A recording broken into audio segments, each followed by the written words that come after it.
काल परभणी येथे स्वर्गीय संतोष देशमुख या कुटुंबाला न्याय मिळाला पाहिजे म्हणून एक मोर्चा काढला। त्या मोर्चामध्ये अनेक नेते मंडळी बोलली, मराठा समाजाच्या सगळ्या नेत्यांनी वक्तव्य केली। काही नेत्यांनी वक्तव्य केली की घरात घुसू जरांगे पाटलांनी असं वक्तव्य केलं आहे की घरात घुसून काय करणार, मारणार, घरात घुसून काय करणार जरांगे पाटील याचं तुम्ही उत्तर द्या आणि कुणाच्या घरात घुसणार याचं उत्तर द्या। कोण कुणाच्या घरात घुसतंय ते बघा, परंतु तुमचं वक्तव्य तुम्ही केलं हे चुकीचं वक्तव्य आहे। माझी तुम्हाला विनंती आहे की अशा प्रकारच्या वक्तव्याने महाराष्ट्रामध्ये हिंसाचार घडेल, याला वेगळं वळण लागेल, जे काय होईल त्याला जबाबदार तुम्ही आहात का?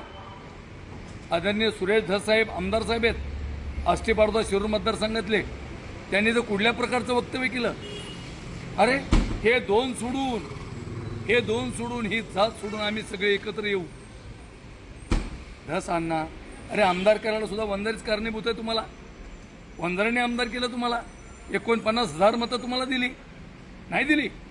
प्रत्येक गावागावामध्ये 50-60% मतदान तुम्हाला दिले भारतीय जनता पार्टी म्हणून, आणि आज तुम्ही हे वक्तव्य करतात। ह्या वक्तव्याच्या निषेधार्थ मी राज्याच्या मुख्यमंत्र्याला जाऊन भेटणार आहे, त्यांना हे ओबीसीचं सगळं सांगणार आहे। अशा प्रकारे ओबीसीवर अन्याय होतो आहे, वंजारी समाजावर अशा प्रकारचा अन्याय होतो आहे, वंजारी समाजाला टार्गेट केलं जातं आहे, अधिकाऱ्याला टार्गेट केलं जातं आहे। अशा प्रकारचं एक महाराष्ट्रातलं शिष्टमंडळ घेऊन मी राज्याच्या मुख्यमंत्र्याला जाऊन भेटणार आहे आणि मुख्यमंत्र्याला भेटल्यानंतर या विषयावर जे काही शिष्टाचार होईल या महाराष्ट्रामध्ये जे काही घडेल, याला जे काही वक्तव्य करणारी ती मंडळी आणि शासन जबाबदार असेल। त्यामुळे राज्याच्या मुख्यमंत्र्याला माझी विनंती आहे की आपण याच्यात लक्ष घालावं, अन्यथा हे महाराष्ट्र बहुजनाचं महाराष्ट्र आहे, हे कष्टकऱ्याचं महाराष्ट्र आहे। जरी आम्ही कष्ट करणारी माणसं असोल तर स्वाभिमानी आहेत, स्वाभिमान घाण ठेवणार नाहीत, परंतु तुम्हाला आमची विनंती आहे की अशा प्रकारचे वक्तव्य करणं टाळा, नसता याच्यापेक्षाही बेकार वक्तव्य आम्ही करू शकतो हे नक्की आहे।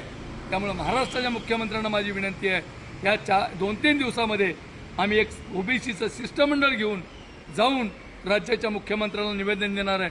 महाराष्ट्रामध्ये शांतता ठेवा, आणि शांतता ठेवायची असेल तर असल्या प्रकारचे वक्तव्य ज्यांनी केलेत त्यांच्यावर गुन्हे दाखल करा, ही आमची भूमिका असेल।